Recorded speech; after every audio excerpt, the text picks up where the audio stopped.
নমস্কার বন্ধুরা, আশা করি আপনারা সবাই ভালো আছেন, সুস্থ আছেন। আবারও আজকে চলে আসলাম আমার একটি নতুন ব্লগ নিয়ে। আমি প্রিয়া ধানবাদ থেকে উপস্থাপনা করছি। সকাল হয়ে গেছে, প্রিয়াংশু সোনা ঘুমু করছে, আর আমরা যে যার উঠে নিজেদের কাজে যোগদান দিয়ে দিয়েছি। সোনাটাকে আর একটু ঘুমু করতে দিচ্ছি, ও ঘুমু করছে। বাবা এখানে আমাকে একটু হেল্প করে দেবে। এখানে হাজব্যান্ড কাজ করছিলেন, এখন ফ্রেশ হতে গেছে। বাবা এখানে না আমাকে কিছু কেটে দিচ্ছে ভেজিটেবলস, আলু, পেঁয়াজ, টমেটো। কারণ বাবা এমনি এমনি বসে থাকতে ভালোবাসে না। আর বাবার পাশে ব্লু রঙের বাটিটা দেখতে পাচ্ছেন, ভালো করে নজর করুন। ওটার মধ্যে আছে লাউয়ের খোসা, ওটা আজকে বাটা হবে। বাবা আপনাদের হাত দেখিয়ে দিল, মানে হাই বলে দিল আপনাদের সবাইকে। এই যে আজকে নতুন প্যানটা উদ্বোধন করব। কালকে উদ্বোধন করেছি আপ্পে মেকারটা, আজকে ফ্রাই প্যানটা। কী বানাবো জানেন? Cheese omelette. তো ভেজিটেবলস দিয়ে চিজ অমলেট বানাবো। তো প্যানটা প্রায় গরম হয়ে গেছিলো, তো হালকা গরমেই, যেহেতু হার্ড অ্যানোডাইজড না, ওই জন্য হালকা গরমেই আমি তেলটা দিলাম, দিয়ে আলুটা দিলাম। আলুটা দেওয়ার পরে আলুর উপরে অল্প একটু নুন ছড়িয়ে দিচ্ছি। নুন ছড়িয়ে দিয়ে একটু নাড়াচাড়া করে নেব, করে নিয়ে একটু ঢাকা চাপা দিয়ে করবো এটা। হালকা নরম হয়ে আসলে পেঁয়াজ আর টমেটো দিয়ে তারপরে আবারও একটু নাড়াচাড়া করে নেব। ঢাকা দিয়ে দিয়েছিলাম, এবারে ঢাকা খুলে আবারও পেঁয়াজ আর টমেটো দিয়ে দিচ্ছি। ওইদিকে প্রিয়াংশুকে আমি কিছু সকালের একটুখানি ছাতু খাইয়ে দিয়েছিলাম, আর প্রিয়াংশুর বাবা ফ্রেশন আপ হয়ে রেডি হয়ে গেছে অলরেডি। এই অমলেটটা খেয়ে বেরিয়ে পড়বে। এই অমলেটটা অনেকক্ষণ পেটে থাকবে, টাইট থাকবে। আর আমার বাবা তো এসব খান না। বাবা বললো এক টুকরো দিস, টেস্ট করে দেখবো। আর আমি বললাম ঠিক আছে তাহলে। আর বললো আর আমি একটু মুড়ি খাবো। বললাম আলু ভাজাটা দিয়ে খেয়েও আমি রাখবো। বললো ঠিক আছে। আর এখানে দেখুন, প্রিয়াংশুর বাবা ডিউটি যাবে, তার আগে প্রিয়াংশুর বাবার আবদার প্রিয়াংশুর বাবার কাছে যে আমি এবিসিডি লিখবো, তাই লিখছে। এবার ওর বাবা বললো তাহলে স্মল লেটার লেখো। তাই স্মল লেটারের জন্য আবার নিচে এসে এন্টারটা টিপে দিল, ওপরে চলে গেছিলো কার্সারটা, ওই জন্য টিপে দিলে তারপরে লিখছে এবিসি। এমনি করেই আমাদের দিন কাটে। সকালে উঠে ওর বাবাই ওকে ফ্রেশ করিয়ে দিল, আর আমার বাবা ঘরে টুকটাক কাজগুলো করছিল বসে বসে। আর এপাশে বাবা, এই যে বললাম না লাউয়ের খোসা বাটা হবে, তাই লাউয়ের খোসাটাকে ভালো করে কুচিয়ে নিচ্ছে। এই রেসিপিটা আপনারা নোট করে রাখতে পারেন। যাদের বাড়িতে বৃদ্ধ মানুষেরা আছে বা দাঁতে প্রবলেম আছে, দাঁত ব্যথা, আমরা তো খোসা ভাজা আয়েসেই খেয়ে থাকি যখন। তো এটা না বাটা করব। এই রেসিপিটা আপনারা নোট ডাউন করে রাখতে পারেন, করতে পারেন। দেখুন আমার আলু ভাজাটা হয়ে গেছে। আমি অমলেটটা প্রিপেয়ার করব। তো চিজ স্লাইসগুলো আর ডিমটা আর অল্প বাটার নিয়ে এসেছি ফ্রিজ থেকে। এইখানে আমি আলু ভাজাটা নিয়ে নিলাম, তার মধ্যে আমি ডিমটাকে ফাটিয়ে নিচ্ছি। এখানে যতটা আপনাদের দরকার, 3টে 4টা যেমন হবে সেরকম। আমাদের এখানে সবার হবে বলে আমরা অতটা ডিম নিলাম, 3টে। অল্প নুন দিয়ে দিলাম, অল্প স্বাদ মতো নুন দিয়ে দিলাম, স্বাদ মতো গোলমরিচের গুঁড়ো দিয়ে দিলাম। দিয়ে ভালো করে এটাকে, বেশ বাবেল আসবে ওরকম অবস্থাতে ভালো করে ফেটিয়ে নেব। নিয়ে এবার প্যানটা গরম হয়ে গেলে একটু বাটার ব্রাশ করে নেব, বা বাটার দিয়ে দেবেন। বাটার দেওয়ার পরে এরপরে ওর মধ্যে অমলেটটা পুরো দিয়ে দেবেন, একটু ছড়িয়ে দেবেন যাতে এক জায়গায় না হয়ে যায় আলু, টমেটো, পেঁয়াজ ওগুলো। এবারে যখন দেখবেন নিচের পাটটা প্রায় হয়ে গেছে, ওপরটা হালকা হালকা বাকি আছে, তখন চিজ দিয়ে দেবেন। দিয়ে এবারে আস্তে আস্তে করে ফোল্ড করে নামিয়ে কেটে কেটে পরিবেশন করতে পারেন। আমার কাছে সময় ছিল না, তাই আমি ভিডিও করতে পারিনি। হাজব্যান্ড খেয়ে বেরিয়ে যাচ্ছে কাজে। ও একটুখানি হ্যান্ডকিটা নিতে ভুলে গেছে, তাই জন্য আবার ঘুরে এসে হ্যান্ডকিটা নিতে ঢুকলো। আর এখানে প্রিয়াংশু খেয়ে নিয়েছে, খেলছে। আর এখানে আমার বাবা, এই দেখুন বলেছিলাম না মুড়ি খাবে, মুড়ি, চা আর ওই যে আলু ভাজাটা দিয়ে একটু খেলো। আমি রান্নাঘরে এসে ভাতটা চাপিয়ে দিচ্ছি, ভাত বসিয়ে দিচ্ছি। আজকে একটুখানি ভাত করব, ডাল করব, সেদ্ধ ডাল করে নেব। জাস্ট কিচ্ছু না, আমি মুসুর ডালটি সেদ্ধ করি না, বা ফোটা ডাল যারা বলে সেটা, অল্প একটু ঘি দিয়ে দেবো পরে, বা সর্ষের তেল দিয়ে দেবো, নুন আর চিনি দিয়ে সেদ্ধ করে নেবো ডালটা, আর কিছু দেবো না। তো আমি এদিকে ভাত বসিয়ে দিয়েছি, এদিকে আমার ডাল বসে গেছে অলরেডি। আর এখানে অল্প আলু ভাজাটা আছে, রেখেছি প্রিয়াংশুকে দেবো। আর এই যে খোসা বাটাটা করব। আর এইদিকে আমার সব ছন্ন ছাড়া হয়ে আছে, বাসন টাসন পড়ে আছে, এখন মাঝামাঝি করব, পরিষ্কার করব। আর এইদিকে আরেকজন কী করেছে, ঘরটা দেখুন। যতই আপনি ঘর পরিষ্কার করে রাখুন না কেন, ও সুন্দর করে সাজিয়ে রাখার কে হচ্ছে ক্রিয়েটার? এই যে creator, Priyanshu Mukherjee is the creator. আর এখানে দেখুন দাদানকে দিয়ে টাওয়ার বানাচ্ছে, অন্য জিনিস দিয়ে, ডমিনোজ দিয়ে টাওয়ার বানাবে, বিস্কিটের ডাব্বা, নয়তো এইসব ডাব্বা ডুব্বু দিয়ে বানাবে। দাদু আর নাতির এই ভালোবাসাটা একটা আলাদাই, বলুন তাই না? আসলে না, বড়দের ভালোবাসা আলাদাই হয়। চলুন আমি রান্নাঘরে এসে গেছি, খোসা বাটাটা করব। তো আমি কি করেছি, তেলের মধ্যে কালো জিরা ফোড়ন দিয়েছি আর শুকনো লঙ্কা ফোড়ন দিয়েছি, দিয়ে তার মধ্যে খোসাটা দিয়ে দিয়েছি, হলুদ দিলাম, নুন দিয়েছি, অল্প চিনি দিয়ে এবার খোসাটাকে আমি ঢেকে দেবো। খোসাটা ভালো করে সিদ্ধ হবে, ওর ভেতর থেকে জল বেরিয়ে বেরিয়ে বেরিয়ে বেরিয়ে যখন একেবারে কমে যাবে তখন নাড়াচাড়া করব, তখন গ্যাসের ফ্লেমটা বাড়াবো। ততক্ষণ কিন্তু আমার গ্যাসের ফ্লেম একেবারে লো থাকবে। আমি একটা কাঁচা লঙ্কা দিয়ে দিয়েছিলাম ওর মাঝখানে, একটা আর একটা ছোটো, দুটো কাঁচা লঙ্কা দিয়েছিলাম, কারণ লাউয়ের খোসাটাও তো মিষ্টি হবে। আর আমি এর মধ্যে একটু নারকেল করে দেবো। এই দেখুন ফ্লেমটা একেবারে কমানো ছিল, এই বাড়িয়ে দিলাম।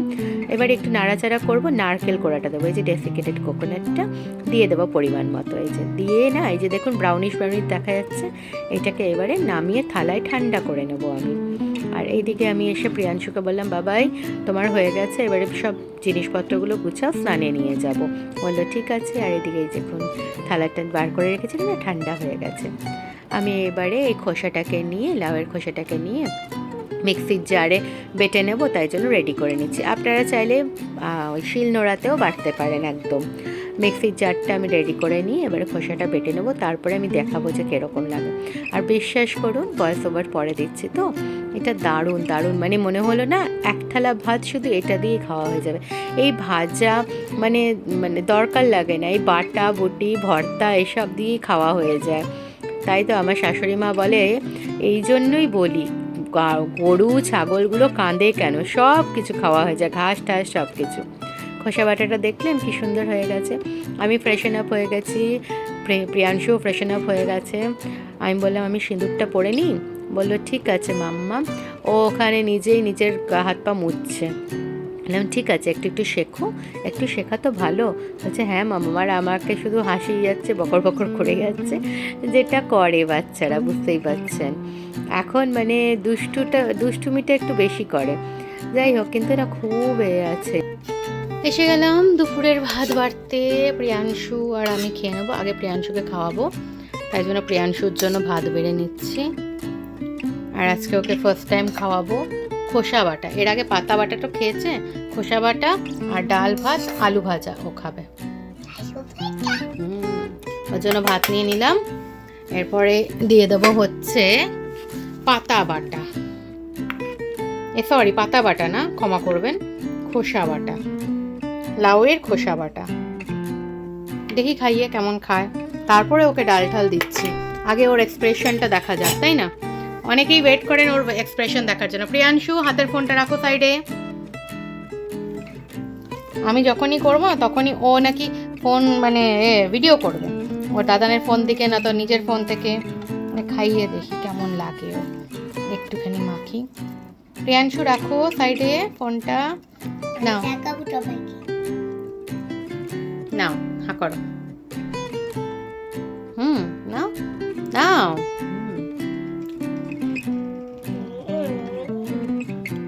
কেমন খেতে? খেয়ে নিয়ে তারপরে বলো, মুখে বলো খুব ভালো, খুব ভালো, থ্যাংক ইউ। সবাই খেতে পারবে বাড়িতে এরকম বানিয়ে? তাহলে বলে দাও, সবাই লাউয়ের খোসা বাটা খাবেন, সবাই লাউয়ের খোসা বাটা খাবেন।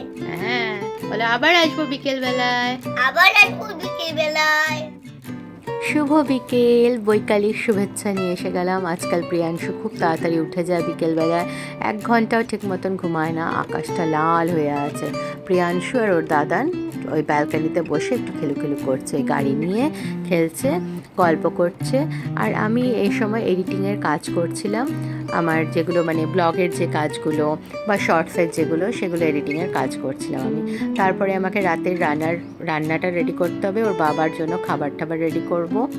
এসে গেলাম রান্নাঘরে, একটু সন্ধে পড়লো, বাবা সন্ধেটা দিয়ে দিল।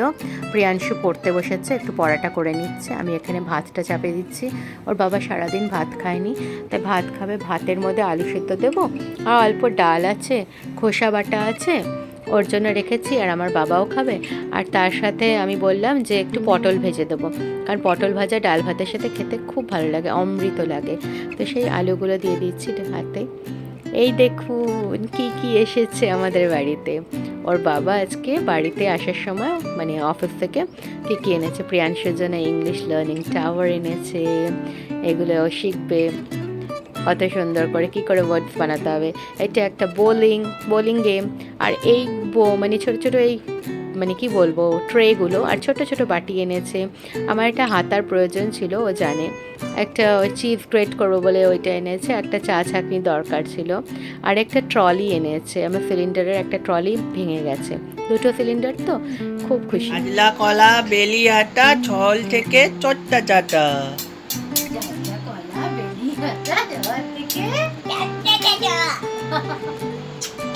বাবা কত কিছু এনেছে। কোনটা খুলতে হবে তোমার জন্য? ওইটা? আচ্ছা আচ্ছা, আমরা দেখবো। আর কাল সকালে সবাইকে দেখাবো, ঠিক আছে? সবাইকে টাটা করে দাও। এবারে এসে গেলাম রান্নাঘরে, ওইসব দেখে নিলাম, দুজনে মিলে খুশি হয়ে গেলাম। ছেলে আর মাকে খুশি করলো তার বাবা জিনিসপত্র এনে। অ্যাকচুয়ালি না, সংসারের জিনিস আসলে না, রান্নার জিনিস, সংসারের জিনিস আসলে দেখবেন আমাদের গৃহিণীদের মানে মেয়ে ছেলেদের খুব খুব মানে বেশি আনন্দ হয় যে কিছু হোক না হোক একটা যদি রান্নাঘরের কিছু আনলো, একটা চামচও আসলে মনে হয় হ্যাঁ এটা আসলো। আমি এখানে পটল ভাজাটা বসিয়ে দিচ্ছি। এখন রাত 8:30 বাজে। আমরা একটু তাড়াতাড়ি খেয়ে নিই, চেষ্টা করি যাতে একটু টাইমলি খেয়ে নিলে ভালো। তারপরে জেগে থাকো, গল্প করো, সেটা আলাদা ব্যাপার। পটলগুলো প্রায় ভাজা হয়ে গেছে, এখানে ভাত আলু সিদ্ধ হয়ে গেছে, ওদিকে ডাল আছে। চলুন আজকের ব্লগটি আমার এই পর্যন্তই। সবাই সুস্থ থাকবেন, ভালো থাকবেন। কালকে আবার আসবো একটি নতুন ব্লগ নিয়ে। টাটা।